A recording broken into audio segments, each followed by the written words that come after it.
Everyone. तो chemistry का chapter 1 some basic concept of chemistry में हम देखते हैं अगला पार्ट। तो हमारा टॉपिक है रासायनिक संयोजन के नियम। पहला टॉपिक हमारा, अब इसके अंदर 4 हैं, हमको संरक्षण के नियम पढ़ने हैं। तो हमारा है द्रव्यमान संरक्षण का नियम, स्थिर अनुपात का नियम और गुणित अनुपात का नियम, व्युत्क्रम अनुपात का नियम। तो आइए हम पहला देखते हैं द्रव्यमान संरक्षण का नियम।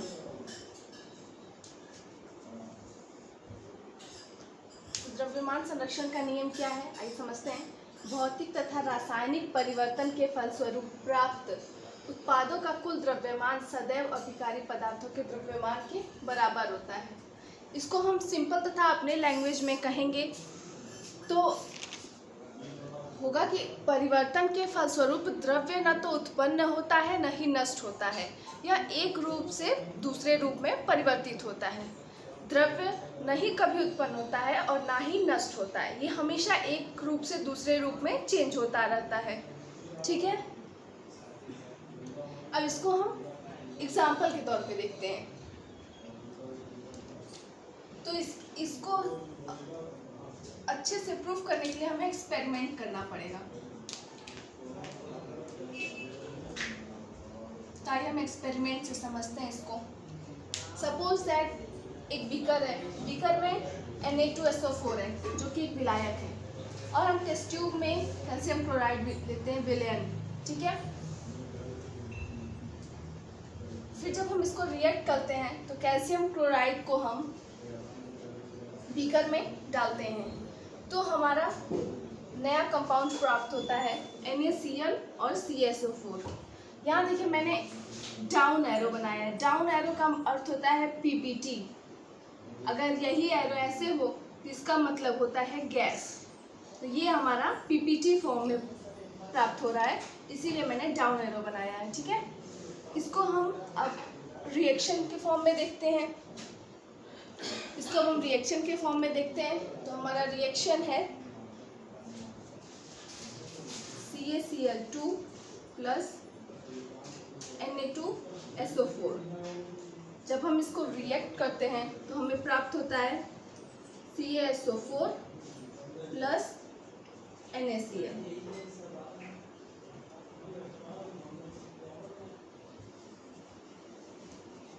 ये हमें प्राप्त हुआ। अब हम इसका देखेंगे द्रव्यमान।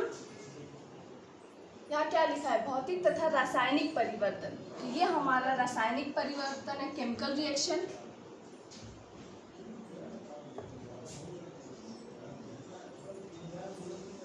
परिवर्तन के फलस्वरूप प्राप्त उत्पादों का कुल द्रव्यमान सदैव अभिकारी पदार्थों के द्रव्यमान के बराबर होता है। ये हमारे अभिकारी पदार्थ हैं।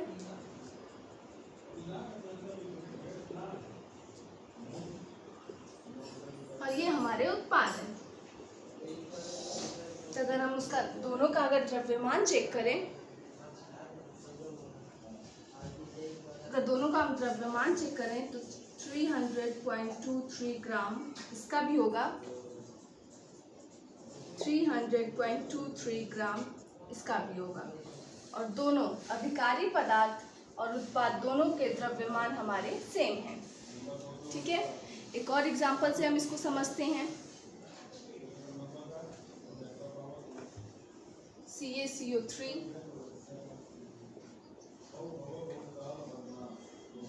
CaCO3 का द्रव्यमान कितना है, 100 ग्राम।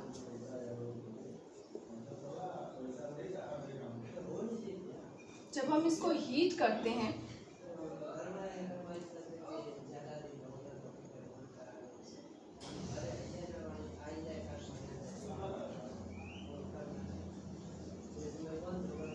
तो ये CaO और CO2 में ब्रेक हो जाता है।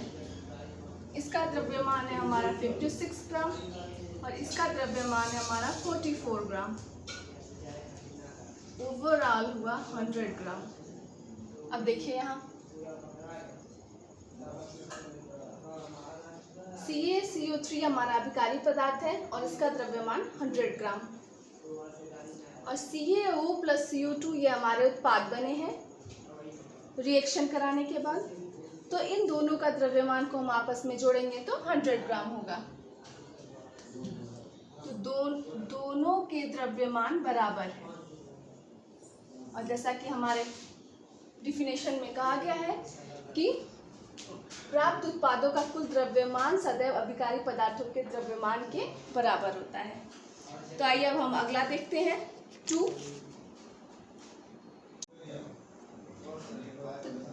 रासायनिक संयोजन के नियम में दूसरा है हमारा निश्चित तथा स्थिर अनुपात का नियम। तो आइए पहले डिफिनेशन देखते हैं। किसी भी रासायनिक यौगिक का संगठन निर्माण की विधि पर निर्भर नहीं करता है, अर्थात किसी भी यौगिक में उसके तत्वों का अनुपात हमेशा समान रहता है, चाहे वह किसी भी विधि से निर्मित किया गया हो। देखिए, इसमें कहा गया है कि कोई भी यौगिक हो उसका अनुपात, उसका रेशियो हमेशा सेम रहता है। सपोज दैट आप पानी लेते हैं, आप पानी कहीं से भी ले, वो मटके का लें, नदी का लें, नल का लें, उसका रेशियो हमेशा समान रहेगा। या फिर ऐसा नहीं है कि आप इंडिया का पानी लेंगे तो उसका रेशियो कुछ अलग होगा, अमेरिका से लेंगे तो उसका रेशियो कुछ अलग होगा। हमेशा पानी का रेशियो जो है वो हमेशा सेम ही होगा। अब हम निश्चित तथा स्थिर अनुपात का नियम, इसका हम इस एग्जाम्पल के तौर पे देखते हैं। सपोज दैट हमने वाटर लिया, जल H2O, तो इसका परमाणु के हिसाब से रेशियो कितना होगा? 2:1। हाइड्रोजन के 2 और ऑक्सीजन के 1 मॉलिक्यूल। वही अगर हम द्रव्यमान के हिसाब से देखें,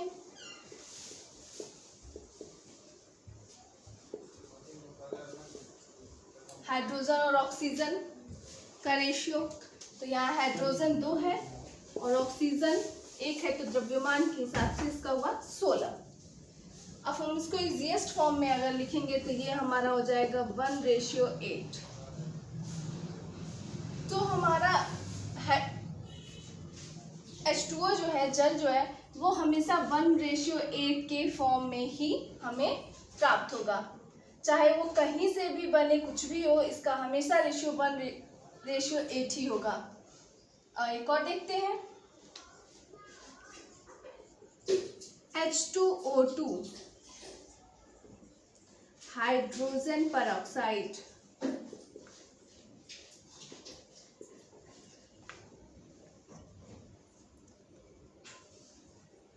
हाइड्रोजन परऑक्साइड का क्या है?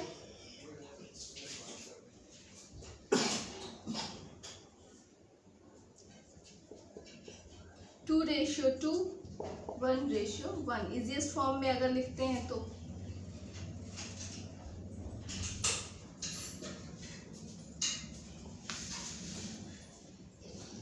इजीएस्ट फॉर्म में लिखते हैं तो हमेशा हमें हाइड्रोजन परऑक्साइड 1:1 के फॉर्म में ही मिलेगा।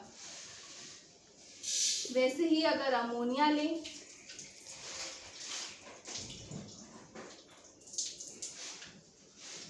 तो अमोनिया हमें हमेशा 1:3 के फॉर्म में ही मिलेगा। तो चाहे कोई भी यौगिक हो, वो यौगिक हमेशा निश्चित तथा स्थिर अनुपात के नियम का पालन करता है। अब देखते हैं तीसरा। अब आइए तीसरा देखते हैं। तीसरा है गुणित अनुपात का नियम। पहला दूसरा तो आसान था, इसको थोड़ा समझना है। जब दो तत्व संयोग करके 2 या 2 से अधिक यौगिक बनाते हैं तो एक तत्व के विभिन्न भार जो दूसरे तत्व के निश्चित भाग से संयोग करते हैं परस्पर सरल अनुपात में होते हैं। इसको हम एग्जाम्पल के तौर पर समझते हैं।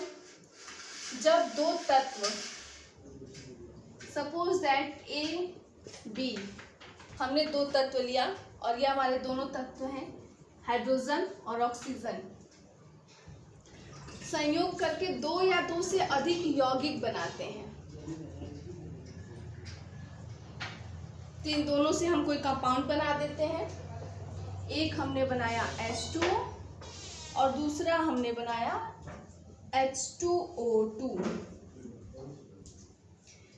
अब H2O का रेशियो निकालते हैं तो हमारे H2O का रेशियो हुआ 2:16 और H2O2 का रेशियो निकालते हैं तो 2:32। ठीक है। अब इसमें क्या कहा है आगे, तो एक तत्व के विभिन्न भार जो दूसरे तत्व के निश्चित भाग से संयोग करते हैं। एक तत्व के विभिन्न भाग, विभिन्न इसमें क्या है, हाइड्रोजन हमारा सेम है, निश्चित भार है, और विभिन्न भाग जो है वो हमारा 16 और 32, यानी ऑक्सीजन है। यहाँ ऑक्सीजन के एक मॉलिक्यूल है और यहाँ ऑक्सीजन के 2 मॉलिक्यूल हैं, और हाइड्रोजन दोनों जगह 2-2 हाइड्रोजन है।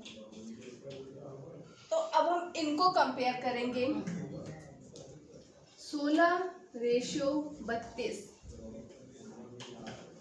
और इसका हमारा इजीएस्ट फॉर्म जो होगा 1:2 होगा, जो कि हमारा एक पूर्णांक है।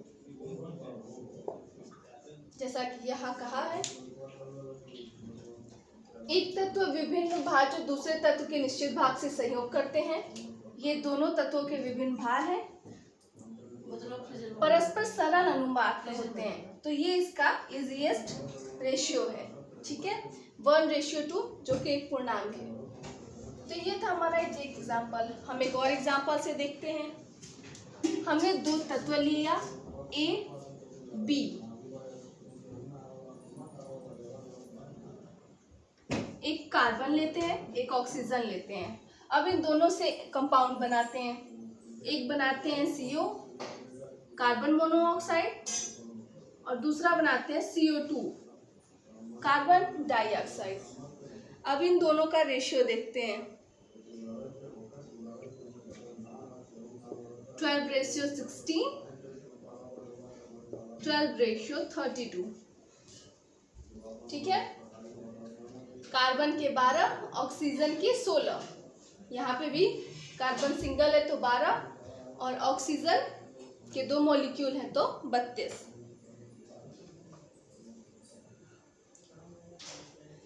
इन दोनों का भी विभिन्न भार जो है वो लेंगे, 16:32, और इसको हम इजीएस्ट फॉर्म में लिखेंगे तो 1:2 होगा, जो कि एक पूर्णांक है।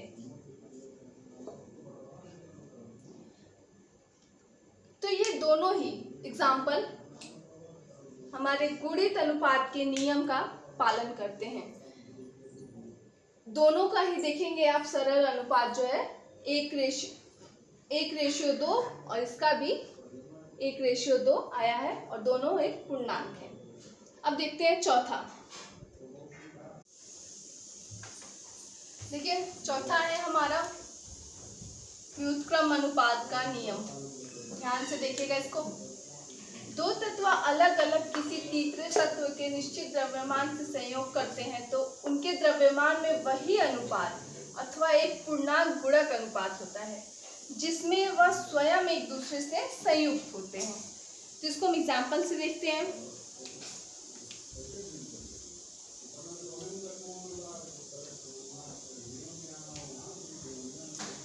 इसने कहा है 2 तत्व अलग अलग, तो हमारे एक तत्व है हाइड्रोजन, एक तत्व है ऑक्सीजन, किसी तीसरे तत्व के निश्चित द्रव्यमान से संयोग करते हैं। सपोज एक तीसरा तत्व हमने ले लिया कार्बन, कार्बन है ये। ठीक है, हमारे 2 तत्व हैं हाइड्रोजन और ऑक्सीजन, किसी तीसरा तत्व है हमारा कार्बन से संयोग करते हैं तो उनके द्रव्यमान में वही अनुपात अथवा एक पूर्णांक गुणक होता है जिसमें वह स्वयं एक दूसरे से संयुक्त होते हैं। यहाँ पे हमारा H हाइड्रोजन और ऑक्सीजन को मिला के H2O बन रहा है, ऑक्सीजन और कार्बन को मिला के CO2 बन रहा है, और हाइड्रोजन और कार्बन को मिला के CH4 बन रहा है। अब हम अपने 2 तत्व ले लेते हैं, CH4 और CO2 को ले लेते हैं। CH4 CO2 को ले लेते हैं। इसका रेशियो निकालते हैं 12:4 और इसका रेशियो हमारा निकला 12:32। ठीक है,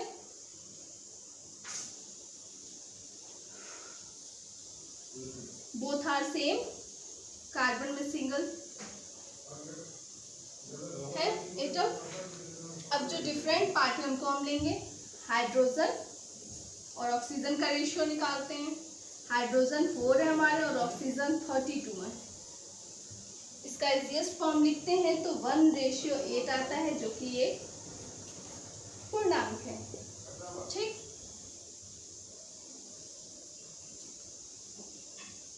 तो ये थे हमारे दो तत्व, हाइड्रोजन CH4 और CO2। अब हम तीसरा लेते हैं H2O। इसका रेशियो निकालते हैं, हाइड्रोजन के 2, ऑक्सीजन के 1 और इसको हम अगर इजीएस्ट फॉर्म में लिखते हैं तो 1:8, जो कि एक पूर्णांक है।